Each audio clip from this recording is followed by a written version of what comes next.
Hello दोस्तों, स्वागत है आप सभी का कहानियों की आवाज़ इस यूट्यूब चैनल पर। अगर कहानी अच्छी लगे तो लाइक कीजिएगा, कमेंट कीजिएगा और अपने दोस्तों के साथ ज़्यादा से ज़्यादा शेयर कीजिए और चैनल को सब्सक्राइब करके हमें सपोर्ट करना ना भूलिए। आज हम सुनने वाले हैं नीलावंती एक श्रापित ग्रंथ की पूरी कहानी।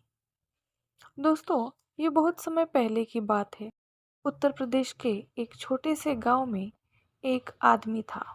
उसकी एक पत्नी और एक छोटी सी बच्ची थी। जब वो बच्ची 5 वर्ष की हुई तो उसकी माँ की मृत्यु हो गई। इस बच्ची का नाम नीलावंती था।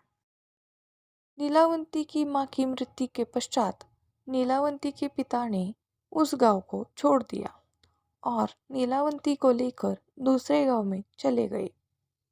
नीलावंती के पिताजी को आयुर्वेद का अच्छा खासा ज्ञान था। नीलावंती भी अपने पिता से आयुर्वेद का ज्ञान लेती थी। नीलावंती के अंदर एक खासियत थी कि वो पेड़ पौधों, जानवरों, पशु पक्षियों सबकी भाषा समझती थी। यही नहीं, नीलावंती के स्वप्न में शैतान भी आते थे और नीलावंती को जमीन के नीचे गड़े हुए धन दौलत के बारे में जानकारी देते थे। लेकिन नीलावंती के अंदर उसके पिताजी के अच्छे संस्कार थे, इसीलिए वो सब कुछ जानते हुए भी धन दौलत जमीन के नीचे से खोदकर नहीं निकालती थी। नीलावंती को पेड़ पौधे और शैतान जो भी मंत्र बताते थे वो पीपल के पत्ते से बनी किताब पर लिख लेती थी। जब नीलावंती 20 से 22 वर्ष की हुई तब जो भूत प्रेत नीलावंती के स्वप्न में आते थे वो हकीकत में सामने आने लगे। कुछ समय बाद नीलावंती को पता चलता है कि वो एक श्रापित यक्षिणी है जो कि एक श्राप की वजह से इस दुनिया से बाहर नहीं निकल पा रही है। उसे अपनी दुनिया में जाना था। ये सब बातें वो अपने पिताजी को बताती है। तब उसके पिताजी उसे कहते हैं, बेटी, यदि तू इस दुनिया की नहीं है और किसी श्राप के कारण तू इस दुनिया में फंसी है तो मैं तुझे नहीं रोकूंगा। तू स्वेच्छा से यहाँ से जा सकती है। फिर नीलावंती उस गांव को छोड़कर जाने लगी कि रास्ते में उसे एक व्यापारी मिलता है। नीलावंती उस व्यापारी से दूसरे गांव में जाने के लिए कहती है क्योंकि नीलावंती को एक अच्छी आत्मा ने बताया था कि यहाँ से 35 मील की दूरी पर तुम्हें एक गांव मिलेगा और उस गांव में तुम्हें एक बरगद का पेड़ मिलेगा। वहीं से तुम्हें अपनी दुनिया में जाने का रास्ता मिलेगा। इसके अलावा तुम्हें अपने रक्त के साथ साथ पशु पक्षियों की भी बलि देनी होगी। इसी को ध्यान में रखते हुए वो नीलावंती उस व्यापारी से उस गांव में चलने के लिए कहती है। वो व्यापारी नीलावंती को देखकर मंत्रमुग्ध हो जाता है और कहता है कि मैं तुम्हें उस गांव में छोड़ दूंगा, लेकिन बदले में तुम्हें मुझसे शादी करनी पड़ेगी। नीलावंती ने व्यापारी के सामने मुस्कुराते हुए कहा, ठीक है, मुझे मंजूर है, लेकिन मेरी एक शर्त है कि रात के समय मैं तुम्हारे साथ नहीं रहूंगी। मैं कहाँ जाती हूँ, क्या करती हूँ, इसके बारे में तुम मुझसे कुछ नहीं पूछोगे। व्यापारी ने कहा, ठीक है, मुझे मंजूर है। उसके बाद वो व्यापारी नीलावंती को अपने बैलगाड़ी में बिठाकर उस गांव में ले गया। फिर शर्त के अनुसार नीलावंती ने उस व्यापारी से विवाह कर लिया। रात के समय नीलावंती प्रतिदिन बरगद के पेड़ के नीचे तंत्र मंत्र करने के लिए चली जाती। वहां पर वो अपना रक्त और पशु पक्षियों की बलि भी चढ़ाती थी। एक दिन रात के समय जब नीलावंती तंत्र मंत्र उस बरगद के पेड़ के नीचे कर रही थी, उसी समय उस गांव के कुछ लोग नीलावंती को पशु पक्षियों की बलि देते हुए देख लेते हैं और उस व्यापारी को जाकर सारी घटना की जानकारी देते हैं। जब अगली रात को नीलावंती अपने समय के अनुसार रात में तंत्र साधना के लिए निकलती है, तो उसके पीछे पीछे वो व्यापारी भी चला जाता है और नीलावंती को तंत्र साधना करते हुए देख लेता। अगले दिन नीलावंती के स्वप्न में शैतान आता है और उसे बताता है कि नीलावंती, कल जब तुम तंत्र साधना के लिए बरगद के पेड़ के नीचे जाओगी, उसी समय बरगद के बगल से जो नदी बहती है, उस नदी में तुम्हें एक लाश बहती हुई दिखाई देगी। उस लाश के गले में एक ताबीज होगा, तुम्हें उसे खोल लेना है। गले से ताबीज को निकालने के बाद उसी नदी में तुम्हें एक नाव पर सवार आदमी मिलेगा। तुम्हें इस ताबीज को उस आदमी को दे देना है। वो तुम्हें दूसरी दुनिया के दरवाजे तक पहुंचने में तुम्हारी मदद करेगा। उस शैतान ने नीलावंती से ये भी कहा था कि तुम्हें अपनी दुनिया में वापस लौटने का सिर्फ यही एक चांस मिलेगा, दोबारा मौका तुम्हें नहीं मिलेगा। अगले दिन नीलावंती बहुत खुश हुई और रात के समय बरगद के पेड़ के नीचे चली गई। वो तंत्र साधना करके अपनी रक्त की तथा पशु पक्षी की बलि दे ही रही थी कि उसे नदी के किनारे एक लाश बहती हुई दिखाई देती है। नीलावंती उस लाश के पास जाती है और उसके गले में बंधे हुए ताबीज को निकालने की कोशिश करती है। उसी समय वहां पर वो व्यापारी भी आ गया, जो अपने असली शैतानी रूप में आ गया था। वो ताबीज की पहली गांठ खोल पाई थी, दूसरा खोलने ही वाली थी कि गांव वाले वहां आ गए और नीलावंती को नरभक्षी समझकर कहने लगे कि ये दोनों शैतान हैं, ये दोनों तो सभी गांव वालों को मार डालेंगे, इन दोनों को मार डालो, मार डालो। सभी गांव वालों ने अपने अपने हथियार लेकर दोनों को दौड़ा लिया। नीलावंती तो बच गई, लेकिन गांव वालों ने उस राक्षस को मार गिराया। राक्षस होने की वजह से वो दोबारा जीवित हो उड़ा और नीलावंती के पास आकर बोला कि तुम मुझे एक किताब दे दो जिसमें तुमने मंत्रों को लिखा है और मुझे कुछ नहीं चाहिए। तब नीलावंती ने सोचा कि यदि ये किताब इस शैतान को मिल गई तो ये दुनिया के लिए अनर्थ साबित हो सकता है। अंततः नीलावंती ने उस किताब को श्रापित करते हुए कहा कि जिसने भी लालच में आकर इस किताब को पूरा पूरा पढ़ लिया, उसकी तुरंत मृत्यु हो जाएगी, और जिसने इस किताब को आधा पढ़कर बीच में ही छोड़ दिया, वो पागल हो जाएगा। ये कहकर नीलावंती उस किताब को लेकर भाग गई। उसके बाद नीलावंती का आज तक पता नहीं चला कि वह कहाँ गई। कुछ समय पश्चात वो किताब एक साधु को मिलती है।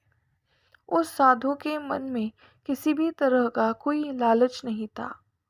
चूंकि वो किताब दूसरी भाषा में लिखी गई थी, उस साधु ने उस सरलतम रूप में अनुवादित किया ताकि सबको समझ में आ जाए।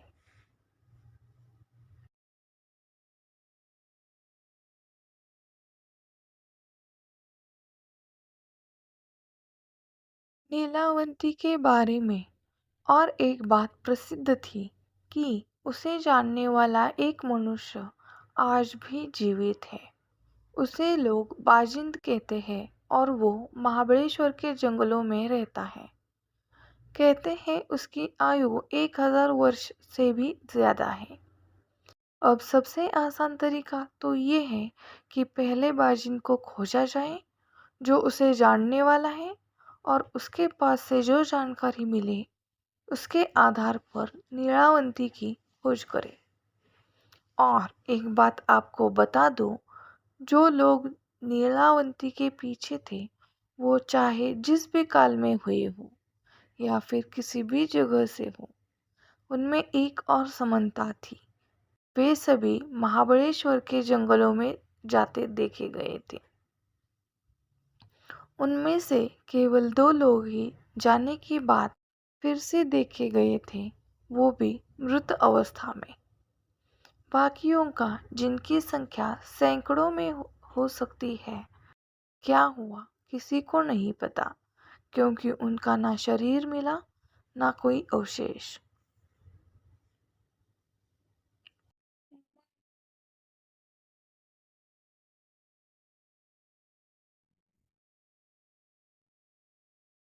अब इतनी जानकारी मिलने के बाद क्या आप अब भी चाहते हैं कि आप भी उस ग्रंथ की खोज करने जाएं? तो मैं आपको उस आखिरी इंसान के बारे में बताती हूँ जो नीलावंती की खोज में गया था। शायद आपको कोई काम की बात मिल जाए जो आपको नीलावंती खोजने में काम आ जाए। उसका नाम राव साहिब था। वो रत्नागिरी के पास एक गांव का जमींदार था। मुंह में चांदी का चम्मच लेकर जन्म हुआ था। कमी किसी बात की नहीं थी। मल्ल थे, इसीलिए बल भी था। धन और बल दोनों से वो अपने सामने हर किसी को झुकाना पसंद करता था।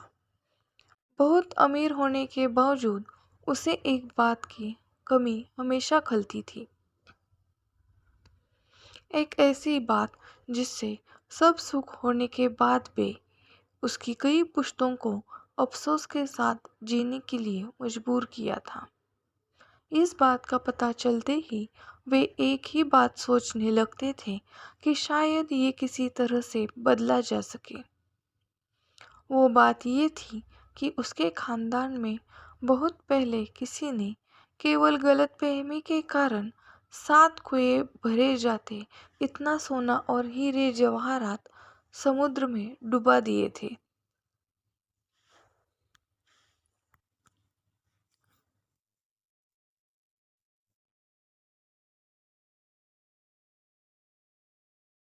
राव साहेब को पहले ये बात पता नहीं थी कि समय में पीछा जाया जा सकता है, क्योंकि बुद्धिमान मनुष्य इस तरह की बात सोच भी नहीं सकता जो असंभव हो। पर जैसा कि उसके पहले कई पुश्तों ने किया था, केवल वो उस धन का पता लगाना चाहता था। उसके लिए उसने भी उन्हीं तरीकों को अपनाया था जिसे उसके पुश्तों ने अपनाया था, जैसे ज्योतिषियों, तांत्रिकों, मांत्रिकों के माध्यम से धन का पता लगाना। लेकिन बहुत कुछ करके भी कुछ हासिल नहीं हो सका था। समय और पैसा दोनों बर्बाद हो रहे थे। लेकिन उस अमर्याद धन के आगे इस धन की कोई कीमत नहीं हो सकती थी। और ऐसे में ही एक दिन रत्नागिरी में एक अद्भुत मांत्रिक आया। लोग कहते थे कि उसने पिशाच वश किया हुआ है, जो उसका हर एक हुक्म मानता था। राव साहेब को उसमें रुचि नहीं होती, ये कैसे हो सकता था। राव साहेब भी रत्नागिरी चला गया और उस मांत्रिक को मिला। पहले ही मुलाकात में मांत्रिक ने राव साहेब पर ऐसी छाप छोड़ी कि उसने मांत्रिक को अपने हवेली पर बुलाया। मांत्रिक आने के लिए कबूल हो गया। 2 दिन बाद ही मांत्रिक राव साहेब की हवेली पर था। उसकी अच्छी मेहमान नवाजी की गई। हर तरह से उसे प्रभावित करने की कोशिश हो रही थी, इसीलिए कि राव साहेब ने यह भी सुना था कि मांत्रिक के पास अंजन बनाने की विधि है। प्राचीन काल से ही लोगों में ये बात प्रचलित है कि किसी तरह का रासायनिक काजल, जिसे अंजन कहती है, वो आंखों पर लगाने से जमीन के नीचे दबा हुआ खजाना दिख जाता है। वही पाने के लिए राव साहिब इतने यत्न कर रहे थे। एक हफ्ता निकल गया पर मांत्रिक ने कुछ नहीं कहा। वो तो अच्छे भोजन और मुलायम गद्दों का आनंद ले रहा था। राव साहिब के सब्र का बांध टूटने लगा था, लेकिन फिर भी अगर मांत्रिक को बुरा लगा तो कहीं ये मुझे श्राप ना दे दे, इसलिए उसने चुप बैठना ही ठीक समझा। राव साहिब का ये धैर्य व्यर्थ नहीं गया। दूसरे दिन मांत्रिक और राव साहिब एक कमरे में अकेले बैठे थे। तब मांत्रिक ने राव साहिब से पूछा कि उसे उससे क्या चाहिए। तब राव साहिब ने अपनी इच्छा और उस खानदानी खजाने के बारे में मांत्रिक को बताया। मांत्रिक की आंखें चमक उठी। उसने जिंदगी में कभी इतने खजाने के बारे में नहीं सुना था, लेकिन उसने अपने चेहरे को निर्विकार रखा। उससे जाहिर नहीं होने दिया कि उसे भी खजाने की लालसा है। उसने राव साहब को अपना इतिहास बताना शुरू किया कि कैसे वो मांत्रिक बना। उसने जो बताया वो ये था। मैं भी पहले एक सीधा साधा किसान था। मेरा नाम बाबू था। मेरी शादी हो चुकी थी, लेकिन माँ बाप में से कोई भी तब जीवित नहीं था। मेरे पास कुछ बीघा जमीन थी, उससे ही अपना गुजारा करता था। एक शाम मैं खेत से लौट रहा था तो मुझे अपने दोस्त, जो आग जलाकर उसके पास बैठकर गप्पे लड़ा रहे थे, वे देख गए। उन्होंने भी मुझे देखा और आवाज लगाई, कहा कि मैं भी थोड़ी देर उनके साथ बैठूं। काम तो रोज का लगा ही रहेगा। मुझे भी ये बात ठीक लगी कि आदमी को थोड़ा समय खुद के लिए भी निकालना चाहिए। घर में बीवी राह देख रही होगी, ये बात तो मेरे दिमाग में थी, लेकिन फिर मैंने सोचा कि एक आध दिन थोड़ी देर हो गई तो क्या हो जाएगा, कोई बहाना बना लेंगे। गप्पे लड़ाते लड़ाते समय का ध्यान ही नहीं रहा। बहुत देर हो गई। मैं गांव के बाहर रहता था। मैंने अपने दोस्तों से इजाज़त मांगी और अपने रास्ते लग गया। मुझे खेत जाने के लिए पूरा गांव पार करना पड़ता, क्योंकि मेरे घर और खेत के बीच में गांव था। और एक बात थी, मुझे डर बहुत लगता था। और मेरे घर जाने के रास्ते में श्मशान भूमि थी। मैं घर इसलिए जल्दी जाता था कि रात को श्मशान के पास से गुजरना न पड़े, लेकिन उस दिन मुझे बहुत देर हो गई थी। मैंने जैसे तैसे अपने मन को तैयार किया, क्योंकि आगे श्मशान भूमि यानी भूतों का इलाका शुरू होने वाला था। मुझ जैसे डरपोक इंसान के लिए ये बात बहुत गंभीर थी। मैं तेजी से अपने कदम बढ़ाने लगा। मुझे बस अपने घर पहुंचना था। अब श्मशान भूमि शुरू हो गई थी। मैं मन में राम नाम जपने लगा। अचानक से अंधेरा बहुत घना हो गया। मेरा डर अब चरम सीमा तक पहुंच गया। मुझे अब इतना ज़्यादा डर लग रहा था कि अब इसी डर की वजह से मेरी मौत ना हो जाए, इस बात की चिंता होने लगी थी। श्मशान के सन्नाटे में उल्लुओं की आवाज़ भंग कर रही थी, जिससे माहौल और डरावना हो गया। तभी अचानक से किसी के चीखने की आवाज़ आई। डर की एक तेज लहर मेरे सीने से दौड़ गई। मैं जगह पर ही खड़ा रहा। दूर कहीं कुछ चमक रहा था। लगता था किसी की चिता जल रही थी। अब मेरी हालत इतनी गंभीर हो गई कि मेरे सीने में तेज दर्द होने लगा। मेरी सांस तेजी से चलने लगी और धड़कनें सामान्य से दुगनी हो गई। मुझे फिर से वैसी ही चीख सुनाई दी। कम से कम मुझे तो ऐसा लगा, लेकिन वो चीख नहीं थी, वो तांत्रिक उसे कर रहा था। मैं सोच में पड़ गया कि क्या करना चाहिए। क्या मुझे तांत्रिक